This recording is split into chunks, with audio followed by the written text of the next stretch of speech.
Сайн байцгаана уу? Өнөөдрийн бичлэгээ өргөхөд бэлэн боллоо. Бүгд найрамдах Солонгос улсын Тэгүү хотын Хойд дүүргийн Чилсон дүүрэгт байрлах Сүвсүү гүүрэн Чилсон захтай залгаа байрладаг бөгөөд эрэг дагуу засмал явган замтай. Ойролцоох Пермийн зах болон шөнийн захын нөлөөгөөр энэ бүс нутагт өдөржин хүн хөдөлгөөн ихтэй байдаг. 2026 оны 3 дугаар сарын 31-ний өглөө 10 цаг 30 минут үед нэгэн иргэн Шинчан голын зүүн эргийн явган замаар урдаас хойш алхаж байлаа. Түүний харц голын гадаргуу дээр тусах үед Сүвсүү гүүрний доод урсгал хэсэгт усан дунд нэгэн зүйл хөвж байгаа нь анзаарагдсан. Тэр зүйл голын дунд байрлах хад болон гүйхэн хэсгийн хооронд тэглэсэн байв. Ирэг нь тухайн объектын бариулын бүтэц болон доод хэсгийн дугуйг хараад үүнийг том багтаамжтай Чиндам гэж таньсан. Ердийн нөхцөл Чиндам голын дунд хөвж байх ёсгүй. Өмнө нь олон нийтийн газар орхигдсон аюултай зүйлсийн хэрэгүүдийг харгалзан үзээд тэр энэ Чиндам сэжигтэй гэж дүгнэж даруй 102 дугаар залгав. Дуудлага хүлээн авсны дараа Хойд дүүргийн цагдаагийн хэлтэс шууд эргүүлийн машиныг илгээж хэдхэн минутын дараа Сүвсүү гүүр дээр очив. Цагдаа нар Чинданыг эргэлүү татан гаргаж хуурай газар байрлуулсны дараа жингэн үзэхэд 50 кг-аас давсан байв. Гадна талаас тесрэх төхөөрөмж байх магадлалыг үгүйсгэсний дараа цагдаа нар Чиндамыг нээсэн. Чиндам дотор өдөр тутмын эд зүйлс биш, харин хүний их бие болон мөчүүд байлаа. Илүү тодруулбал дотор нь насанд хүрсэн эмэгтэй зогц байв. Зогцыг Чиндамд багтаахын тулд олон үе мөчийг хүчээр хэмтээсэн байжээ. Хүүзүүг цээж рүү хүчтэй дарж, хоёр өвдгийг арагш нуглан гиз рүү шахаж, нурууг нугалсан байдалтай байв. Усанд хэсэг хугацаанд байсан тул арьсанд хөөж, цайж, нүүрэнд хавгнаж, хэлбэрээ алдсан байжээ. Эргүүлийн цагдаа даруй дээд чатанд мэдээлж 20 минутын дараа онц настай хэрэг мөрдөнгийн баг, шинжлэх ухааны баг болон шүүх хэмэлгийн баг ирсэн. Шүүх хэмж цогцост анхны үзлэг хийж нас барагчийг 50-аас 55 орчим настай туранхай метр 60 см орчим өндөртэй амьдтаа 50 кг орчим жинтэй гэрээ увцтай байсан гэж тогтов. Үзлэгийн дараа хутганы зүсэлт болон ил задгаа цусаалталт илрээгүй боловч шалгалтыг гүнзгийрүүлэхэд биеийн олон хэсэгт арьсанд орох цусаалталт эдийн нэвтрэл илэрч том хэмжээний хар хөх толб цээж хавирганы орчинд байв. Бие дээр хөхөрсөн байдал нь түүнийг амьд байхад нь олон удаа хүчтэй зодсон. Тэр нь ямар нэг зэвсгээр биш гараар зогсон болохыг харуулж байна. Мөрдөнгийн баг Чиндам болон зогцыг шалгахад ямар ч эд зүйл олсонгүй. Шүүх хэмж нас барагчийн хурууны хийг авч бүгд найрамдах Солонгос улсын цагдаагийн газрын автомат хурууны хийг таних системд оруулахад систем амжилттай таарч нас барагч нь Солонгос улсын иргэн 55 настай Ким Сонсук болох нь тогтогдов. Хаягийн бүртгэл Тэгүү хотын байнгын орсон суугч гэж бүртгэгдсэн байв. Мөрдөн байцаагчид Ким Сонсугийн бүх дуудлагын бүртгэлийг шалгахад нэгэн мэдээлэл илэрсэн. 2025 оны 1 сард Тэгүү хотын нэгэн цагдаагийн хэлтэст Ким Сонсугийн нөхрөөс ирүүлсэн сураггүй алга болсон тухай мэдүүлгийг хүлээн авч байжээ. Тэрээр эхнэр нь гэр бүлийн маргааны улмаас гэрээсээ явж алга болсон гэж мэдүүлсэн байна. Гэвч уг бүртгэл бүртгэгдсэний дараахан цуслагдсан бөгөөд цагдаа нар Ким Сонсугийн аюулгүй байдлыг баталгаажуулж тэрээр өөрийн хүсэлтээр гэрээсээ явж төрсөн охин болон хүргэнтэйгээ хамт амьдарч байгааг тогтоосон. Нас барагчийн хэн болох гэр бүлийн бүтцийг баталгаажуулсны дараа Тэгүү хотын цагдаагийн онц ноцтой хэрэг мөрдөнгийн баг 2 чиглэлд ажиллажээ.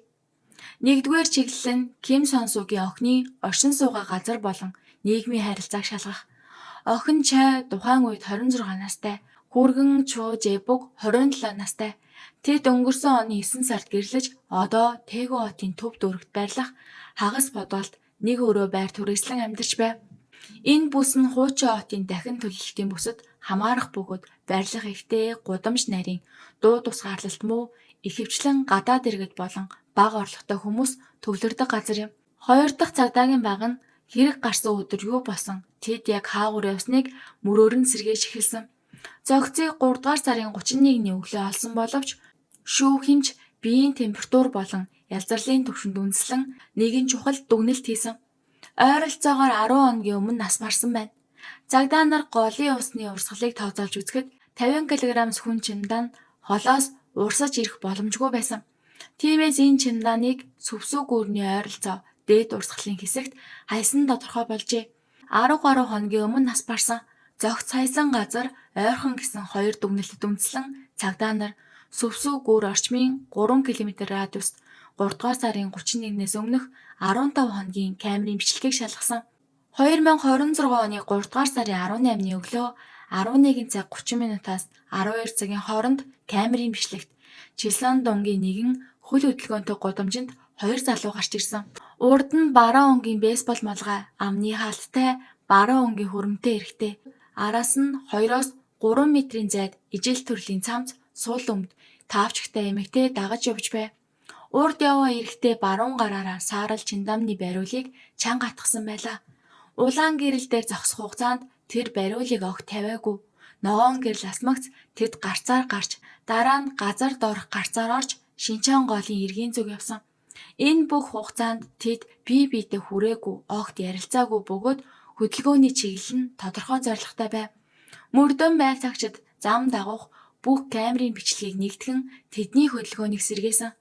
Тэд төв дүүргийн нэгэн гудамжнаас гарч Шинчаан голын ойролцоох камергүй бүсэд алга болсон. 50 кг-аас дээш жинтэй зүйл чирсэн тул энэ замыг 15-аас 20 минут туулсан гэж тооцоолсон. Ойролцоогоор 12 цаг 20 минутын үед өөр нэг камер тэднийг буцаж ирж буг битсэн бөгөөд энэ удаа эрэгтэй гар хоосон саарал чиндам алга болсон байв. Эмэгтэй өмнөх шигээ толгоогоо доошлуулж хоёр гараа халаасандаа хийсэн хിവэр алхалт нь илүү хөнгөн болсон байжээ. Тэд төв дүүргийн барилгуудын дунд алга болсон. Тэгүү хотын цагдаагийн газар камерын бичлэг дээрх хоёр хүний нүүрний хэлбэр болон өндрийг бүртгэлийн зургуудтай харьцуулж чиндаамчирж явсан эрэгтэй нь Ким Сонсуугийн хүргэн Жуу Чэбуг, араас нь дагаж явсан эмэгтэй нь түүний охин Чой болохыг тогтоов. Үүний зэрэгцээ өөр нэг мөрдөн шалгах баг ахиц гаргав. Төв дүүргийн зах орчмоор явж судалгаа хийсэн цагдаа нарын олж мэдснээр худалдаачид Ким Сонсуугийг маш сайн мэддэг байжээ. Тэрээр цайны газруудад ажиллаж олсон мөнгөөр охиноо тэжээж бүр охиныхон хурмын зардал хүртэл мөнгө хадгалж байсан. Өдөр бүр зах дээр ирж хүнс авдаг байв. Гэвч 3 дугаар сарын дундаас хойш тэр гинэт алга болж утас нь үргэлж унтраалттай байжээ. Хөршүүдийн хэлснээр дуу тусгаарлалт муутай энэ хагас футбол байрнаас өмнө нь олон удаа ширүүн маргаан хүнд зүйл газар унах чимээ сонсогддог байсан ч тэд үүнийг зүгээр л гэр бүлийн хэрүүл гэж бодон цагдаа дуудаагүй байна. Цагдаа нар шалгах явцдаа олж мэдсэн нь зогц сайснаас хойш хэдхэн хоногийн дотор Чуу Жэбуг болон Чой нарын амьдрал хэвээ үргэлжилж байсан төдийгүй тэд хэвийн байдлаар хоол захиалж бүр хохирогч Ким Сонсуугийн нэр дээрх кредит картаар үнэтэй сүший захиалсан байв. Үүний зэрэгцээ банкны систем Чой ээжийнхээ мэдээллийг ашиглан хэдэн 10 сая воны зээл авахыг оролцсон ч баталгаажуулалт амжилтгүй болж татгалзсан бүртгэгдсэн байна. Цагдаа нар хүргэн Чуу Жэбугийн интернет хайлтыг шалгахад 3 дугаар сарын 18-ны үеэр уцаараа олон зүйл хайсны ил болсон. Илүү гайхалтай нь цогц хайсан судалгүй Чуу Жэбуг сошиал хаягийнхаа профайл зургийг сольж танилцуулга дээрээ шинэ эхлэл гэж бичсэн байв. Энэ үед бүх зүйл нэг нэгээрээ таарч эхэлсэн. Камерын бичлэгийг шалгаж сэжигтнийг олж бүх нотлохоог бүрдүүлэх хүртэл ердөө зогцоолсноос 10 цагч болоогүй байжээ. Тэгүү хотын хойд дүүргийн цагдаагийн хэлтэс байршлах тушаал гаргаж сэжигтнүүд хүний амь насанд аюултай бөгөөд оргон зайлах магадaltaй гэж үзэн ажиллагааг тухайн өдрийн орой хийхээр төлөвлөжээ. 3 дугаар сарын 31-ний орой 9 цагийн орчимд энгийн хувцастай мөрдөгчд болон тусгай хүчнийхэн Чуу Жэбуг Чой нарын амьдардаг байрны дор очсон. Багийн ахлагч хаалгыг хүчтэй зогшоход хаалгыг Чуу Жэбуг өөрөө нээж Чой зочны өрөөнд зогсож байв. Тэднийг газар дээр нь баривчилсан. Баривчилгааны дараа техникийн баг муухай үнэртэй тэр хагас подолд орж шалгахад шалан дээр биологийн эдийн үлдэгдэл цусны улмар илэржээ. Нотлохоо хангалттай болсон үед Чуу Жэбуг тэр камер дээр чиндаамч ирж буй хүн өөрөө мөн дотор нь хадам ээж Ким Сонсуугийн цогц байсан гэдгийг хүлээн зөвшөөрсөн. Гэвч зогцос хайснаа хүлээх нь санаатаа аллах хүлэхтэй адил биш тул Чуу Жэбуг урдчлан бодож бэлдсэн тайлбараа хэлжээ. Хэрэг гарахаас өмнөх нэг орой тэр санхүүгийн жижиг асуудлаас болж хадам ээжтэйгээ ширүүн маргалдаж ууралсан үедээ түүнийг түлхсэн. Зүгээр л баг зэрэг түлхсэн бөгөөд хадан байж нь өөрөө тэнцвэрээ алдаж толгоогоороо шалан дээр унсан. Эргэж харахад аль хэдийн хөлгөөнгүй болсон байсан гэж мэдүүлсэн байна. Тэр өвөнийг осол байсан санаатай биш гэж тайлбарлаж цагдаа итгэхгүй байх вэ гэж айсандаа Чиндааманд хийж хайсан гэж хэлсэн.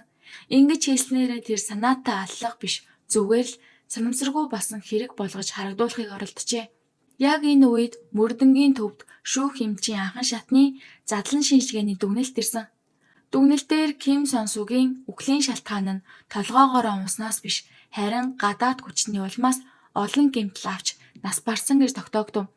Задлан шинжилгээгээр түүний олон хаврыг хугарсан яснууд ойролцох зөөлөн идэг гэмтээсэн. Аарцагны яс бутарч хугарсан. Хүзүүний зөөлөн идэд их хэмжээний цус алдалт байсан. Хоолойн гүндэх хилэн яс хугарсан байв. Хилэн яс хугарах нь удаан хугацааны хүчтэй боомлолтыг илтгэдэг бөгөөд уналт эсвэл энгийн цохилтоос үүсэх боломжгүй. Мөн хохирогчийн хумсны завсараас авсан арсны жижиг хэсгүүдийн ДНХ-ийн Чожэ бүгдээ бүрэн тарж хохирогч Ким Сонсуг амьдралынхаа сүүлийн мөчид түүнийг бүх хүчээрээ майжж байсан тогтоогдсон. Нотлохооны эцэст нь Чожэ бүг эцэст нь худал хэлхэ болж жинхэнэ сэтэл болон хэргийн явцыг ярьж эхлэв. Үүний зэрэгцээ өөр өрөөнд Чойгоос байцаалт авч камерын зургийг үзүүлэхэд тэр өөрийгөө цогт саяхад оролцсон гэдгээ хүлээн зөвшөөрсөн боловч аллагын хэргийг бүхэлд нь нөхөр дээрээ тогсон. Тэр хэлэхдээ хэрэг болсон өдөр Чожэ бүг ээжийг нь зодож байхад өөрөө ундлахын өрөөнд байсан бөгөөд хаалганы завсраар бүхнийг харсан. Айсандаа юу ч хийж чадаагүй гэж мэдүүлжээ. Мөн нөхөр нь гэрснээс хойш байнга зоддог байсан. Хэрэг гарсан үед эсэргүүцсэн бол өөрийг нь алжих байсан гэж хэлсэн байна. Охин Чойгийн биед шинэ хуучин олон хохирсон сорив байсан нь удаан хугацааны гэр бүлийн хүчирхийллийг нотолсон. Чой цааш хэлэхдээ ээж нь нас барсны дараа бүх төлөвлөгөөг Чожэ бүг гаргасан. Өөрөө айсандаа зүгээр дагсан Чиндаамтай цогцыг гол таихыг хараад юу ч хийж чадаагүй гэж мэдүүлжээ. Хоёр хүний мэдүүлгийг нэгтгэсний дараа цагдаа нар нэг онцгой мэдээлэл олж мэдэв. Хохирогч Ким Сонсуг, Чожэ бүг, Чой нар бүгд найрамдах Солонгос улсын эрүүл мэндийн системд оюуны хомсдолтой гэж бүртгэгдсэн байсан бөгөөд сэтгцийн үнэлгээгээр тэдний 50 мэдхүн төвшин 8-аас 9 настай хүүхдийн хэмжээнд гэж дүгнсэн байв.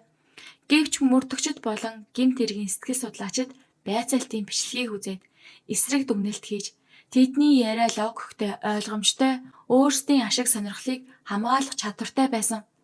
Чожэ бүг худалд үг зохиож мөрдөн байцаалтаас зайлсхийх хайлт хийсэн нь тэд бүрэн ухамсартай байсан гэдгийг нотлсон гэж үзсэн. Иймээс оюуны хомсдолтой нь ял хөнгөрүүлэх шалтгаан болох ёсгүй гэж цагдаа дүгнэв. Ингээд бүх нотлохоо бүрдэж 3 дугаар сарын 17-ны оройноос 18-ны өд хүртэл үргэлжилсэн 12 цагийн аимшигт хүчирхийллийг сэргээн тогтоожээ. 3 дугаар сарын 17-ны шөнө Чожэ бүг, Чой, Ким Сонсуг гурав хамт байсан бөгөөд Ким Сонсуг охиноо хамгаалахын тулд хамт амьдарч эхэлсэн байв. Тэр охин нь хүчирхийлэл өртгийг мэддэг байсан. Түүний шургуулганаас миний охин аз жаргалтай амьдраарай гэсэн бичгтээ мөнгө хадгалсан дугтуу болджээ. Гэвч тэр шүн жижиг дуу чимээнээс болж Чожэ бүг уурлан гал тоогоо руу дайрч Ким Сонсугийг нүүр болон биерүүн хүчтэй зохиж унгаасан. Дараа нь газар унсан түүнийг дахин зодож хүзүүг нь боомлж тэр эмэгтэй амь тэмцэн орилж охиноосоо тусламж хүссэн ч охин Чой айсандаа юу ч хийгээгүй. Энэ хүчирхийлэл 12 цаг үргэлжилж завсарлах авч тамхи татан дахин зодож байсан. Эцэст нь 3 дугаар сарын 18-ны өд дунд орчимд Ким Сонсуг олон гэмтэл, дотоод цус алдалт, амьсгал богдлоос болж нас баржээ. Дараа нь Чожэ бүг цогцыг Чиндааманд хүчээр нуглан хийж ус нэвтрэхгүй байхаар нааж гол руу авч очиж хайсан. Дараа нь байрыг цэвэрлэж 13 хоногийн турш Чойг тусгаарлаж хяналтандаа байлгасан байдаг. Тэд энэ бүхнийг нууж чадна гэж бодсон ч 3 дугаар сарын 30-ны борооны улмаас усны түвшин нэмэгдэж Чиндаам ил гарснаар хэрэг ил болсон. 2026 оны 4-р сарын эхээр хэрэг шүүхэж шилжиж прокуророос Чожэ бүгд хадан мэжээ хөнөөсөн болон зогц хайсан хэрэг харин охин Чойд зогц хаяхад оролцсон хэрэгт буруудхан яллах дүгнэлт гаргасан байна. Одоогоор шүүхийн шийдвэр гараагүй бөгөөд хэрэг шүүхийн шатанд үргэлжилж байгаа. За ингээ өнөөдрийн бичлэг маань энэ үрээ дуусаж байна. Та бүхэн бичлэгээ үзхийг хүсвэл лайк саваа заавал дараад өгөөрэй.